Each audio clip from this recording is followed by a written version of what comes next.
ఈ నెల 17న చిలకలూరిపేటలో జరిగే ఉమ్మడి బహిరంగ సభను భారీ ఎత్తున నిర్వహించేందుకు బీజేపీ, టీడీపీ, జనసేన ఏర్పాట్లు చేస్తున్నాయి. ప్రధాని మోదీ దీనికి హాజరు కానున్నారు. పొత్తు తర్వాత నిర్వహిస్తున్న తొలి ఎన్నికల బహిరంగ సభ కావడంతో మూడు పార్టీలు దీన్ని ప్రతిష్టాత్మకంగా నిర్వహించాలని భావిస్తున్నాయి. టీడీపీ ఎక్కువ బాధ్యత తీసుకొని పెద్ద ఎత్తున విజయవంతం చేసేందుకు కార్యాచరణ రూపొందిస్తుంది.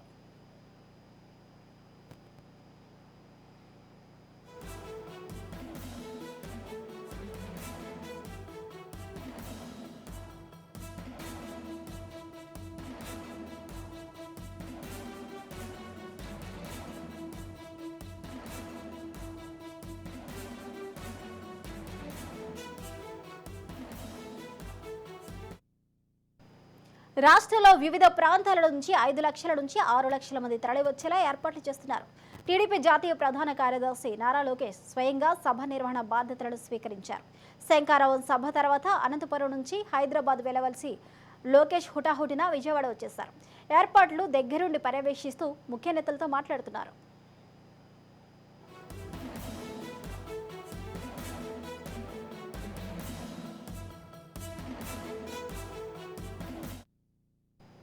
వైసీపీ సిద్ధం సభలకు మించి ప్రజలు హాజరవుతారని టీడీపీ మిత్రపక్షాల నేతలు అంచనాలు వేస్తున్నారు. సభను విజయవంతం చేసేందుకు రాష్ట్రంలోని అన్ని ప్రాంతాలకు చెందిన 3 పార్టీల ముఖ్య నేతలతో 13 కమిటీలను ఏర్పాటు చేశారు.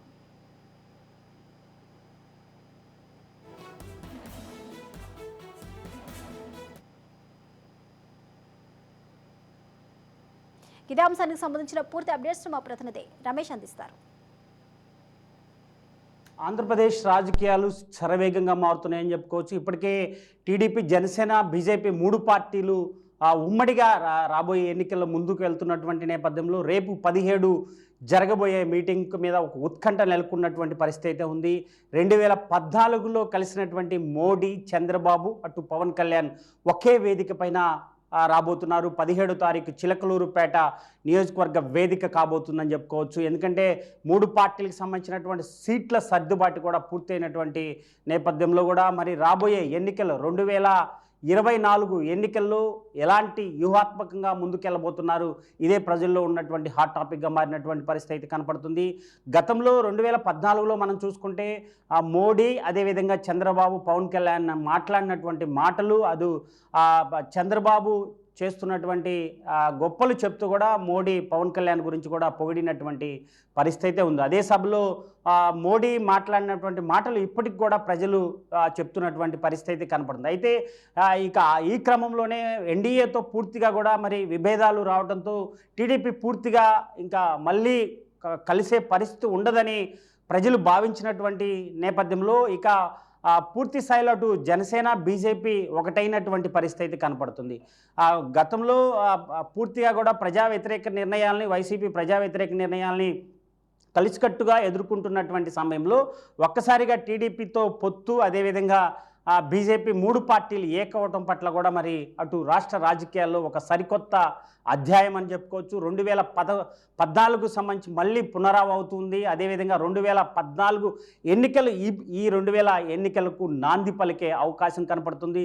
ఇప్పుడు ప్రస్తుతం రేపు సభలో జరిగేటువంటి ఇప్పటికే 175 సీట్లకు సంబంధించి కూడా ఒక పూర్తి క్లారిటీ వచ్చింది. 3 పార్టీలకు సంబంధించినటువంటి నేతలకు సంబంధించి కూడా ఒక లిస్టు రెడీ అయినటువంటి నేపథ్యంలో ఆ దశగానే అటు 3 పార్టీలకు సంబంధించినటువంటి నేతలు అడుగులు వేస్తున్నటువంటి పరిస్థితి. గతంలో అమిత్ షా కూడా పూర్తిగా ఎన్డీఏతో టీడీపీకి సంబంధించినటువంటి పొత్తు పూర్తిగా కూడా గేట్లు వేసేసాం, ఖచ్చితంగా టీడీపీతో పొత్తు ఉండదు అనే ఒక కళాఖండిగా చెప్పినటువంటి నేపథ్యంలో అది పూర్తిగా కూడా ప్రజల్లో ఇప్పటికీ మరి బీజేపీ కలవదని చెప్పుకున్నటువంటి నేపథ్యంలో ఇప్పుడు ప్రస్తుతం బీజేపీ పొత్తుతో ముందుకెళ్తున్నటువంటి నేపథ్యంలో రాజకీయాల్లో ఎప్పుడు శత్రువులు ఉండరు, మిత్రులు ఉండరు. ఎప్పుడు ఎలా రాజకీయాలు మారుతాయో మాత్రం ఇలాంటి సంఘటనలు గుర్తు చేసుకోవచ్చు. ఎందుకంటే గతంలో చేసినటువంటి వ్యాఖ్యలు, అటు తీవ్ర వ్యాఖ్యలు చేశాడు బీజేపీ పైన మోడీ.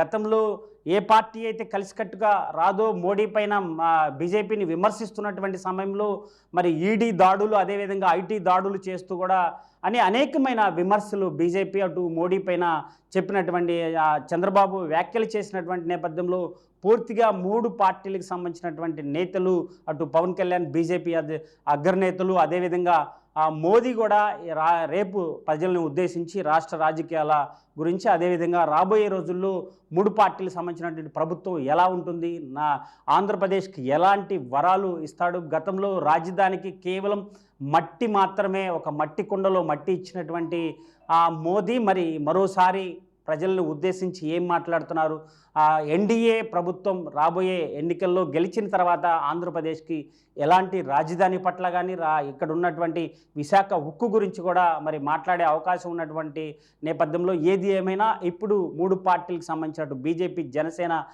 టీడీపీకి సంబంధించినటువంటి పొత్తు ఒక ఉత్కంఠగా మారింది. రాబోయే రోజుల్లో ఎలాంటి పరిణామాలకు దారితీస్తుంది, రాబోయే ఎన్నికల్లో ఎలాంటి గెలుపు అవకాశాలు ఉంది, ఇదే ప్రజల్లో వింటున్నటువంటి వాదన. వీడియో జర్నలిస్ట్ సుభాష్తో రమేష్, రాజ్ న్యూస్, గుంటూరు.